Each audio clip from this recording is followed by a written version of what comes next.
Hi everyone.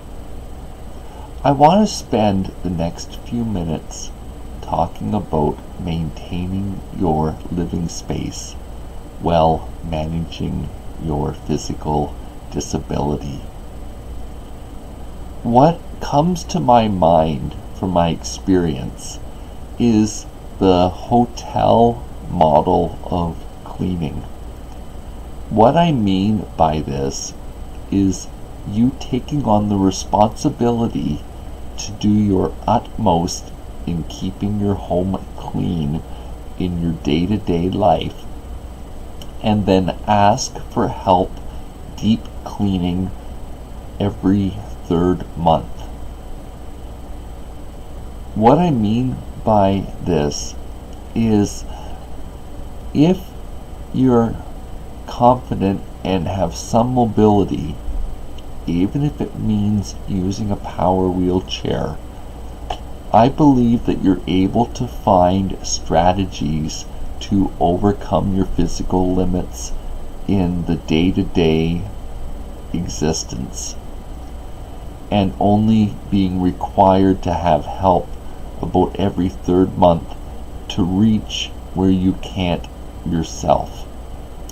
So some ways that you could overcome your physical limits yourself would be using cleaning tools that have long handles. Also, making use of your power wheelchair. There's a way that you could sweep the floors using your power wheelchair. I do it myself, not every day, but I do manage this. I use a custodian's dustpan. So the difference between a normal dustpan and what a custodian uses is that the dustpan has a long handle. So it means that you're not bending and exceeding your physical limits. You also need a strategy to manage your kitchen in your day-to-day life. Whether it's choosing to use disposable cutlery and plates, you could choose to have a countertop dishwasher that you load and unload yourself using either a wheelchair or maybe a scooter, for example, where the dishes would sit on the scooter's seat while going to your cupboard. Also, having a chair or stool the right height so you can sit at your kitchen sink is an alternative method. And then for dusting your walls, you just buy a long handled duster, or you add round wood doweling to whatever duster you own so you can reach without having to stand and stress your body.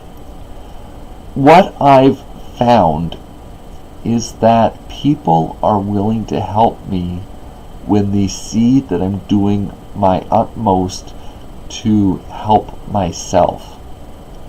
And I want to challenge you on this. I want to encourage you to not just be asking for help and feeling sorry for yourself out of asking for help, but asking for help in a way that you've done what you can for yourself, and the help you receive is beneficial to you.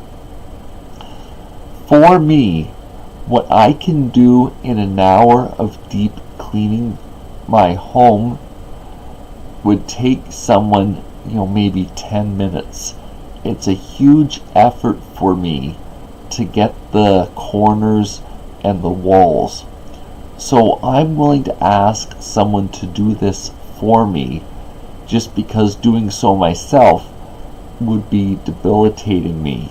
By the time someone's helped me for an hour, it would take me a full 2 weeks to have accomplished the same amount of work, and about 6 hours to have completed it.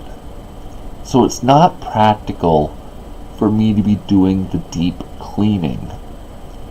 I can handle the day-to-day stuff as long as I space it out and I'm only doing a few minutes each day. But In the bigger picture, I need someone stepping in for the deep cleaning about every third month. I want to caution you not to be feeling sorry for yourself that you need help. When you're asking for help, one way to think about it is that you're acknowledged your limits, you're committed to doing what you can for yourself, and you're legitimately asking someone to do for you what is not practical because of whatever physical disability that you suffer with. I don't have a problem asking for help, but I need to ask for help in such a way that it doesn't overwhelm or wear me out. What I mean by this is when I ask for help, all I could handle for someone coming to help deep clean my house is an hour at a time, spaced out over several days. Otherwise, it just leaves me worn out, and it's not worth it. I want to challenge you to have your living environment healthy, meaning there's a plan in place to manage the dust that builds up, and work out strategies that you can do some yourself and then know when it is time to ask for someone else to help you. There is a degree of vulnerability in asking for the help that's needed, but when the trade-off is living in dust and dirt, it's going to take down your health, and it's going to make you be able to do less and get you stuck in the midst of a vicious cycle. So it's better off asking for the help when you figure out what help you need and have done what you can to try to help yourself. If you are already in the situation where you're in over your head, there's nothing wrong with asking someone to help you get back to like zero or a starting point, and then planning for the long-term strategy of the maintenance cleanings that you can't easily do yourself. If you have pride in your environment, you'll find a way of overcoming your physical limits. I've found that my neighbors want to help me, but they aren't exactly sure of how to do so.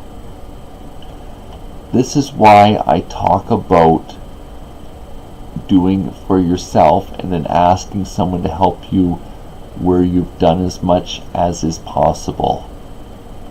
They just have to be willing to work with another person's availability and being willing to be vulnerable in welcoming someone into the inner workings of your life. So for example, they might end up seeing your underwear. I don't know if it's going to bother you, but it's that type of intimate involvement in someone's life that occurs when you have help with housekeeping. I think you get the drift of what I'm talking about. I sincerely hope this video will help you with your life. Thank you for your time together today. Bye for now.